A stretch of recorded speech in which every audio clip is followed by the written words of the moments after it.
தமிழகத்தில் மக்களவைத் தேர்தலுக்கான வாக்குப்பதிவு நேற்றைக்கு ஏப்ரல் 18ஆம் தேதி வெற்றிகரமாக நடந்து முடிஞ்சிருக்கு.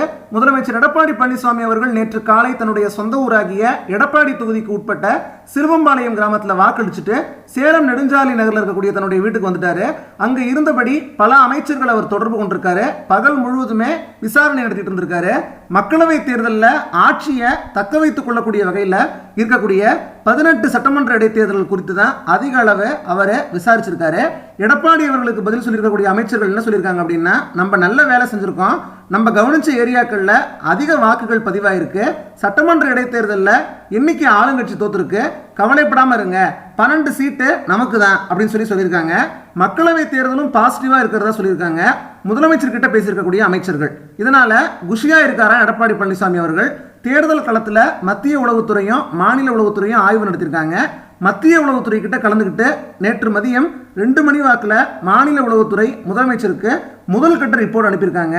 திமுக பல இடங்களில் பணம் கொடுக்கல, அதே நேரம் அதிமுக பணம் கொடுத்தது மட்டும் இல்லாமல் கடுமையாகவும் உழைச்சிருக்கு, அதனால வெற்றி வாய்ப்பு அதிகமாக இருக்கு அப்படின்ட்டு அந்த ரிப்போர்ட்டில் சொல்லப்பட்டிருக்கு. இது தொடர்பாக உளவுத்துறை அதிகாரிகள்கிட்ட எடப்பாடி பழனிசாமி அவர்கள் ஃபோனில் பேசியிருக்காங்க. அரக்கோணத்தில் பாமக வெற்றி கடினம் அப்படின்னு சொன்னீங்க, ஆனால் இடைத்தேர்தல் நடக்கக்கூடிய சோளிங்கரில் நம்ம ஜெயிப்போம் அப்படின்னு சொல்றீங்க, குழப்பமா இருக்கு அப்படின்னு கேட்டிருக்காரு. அதற்கு அவங்க பாமகவுக்கு எம்பி தேர்தலில் தலித்துகள்லாம் வாக்களிக்கல, சோளிங்கரில் ரெட்டை இலை அப்படிங்கிறதுனால வாக்களிச்சிருக்காங்க அப்படின்னு பதில் சொல்லியிருக்காங்க.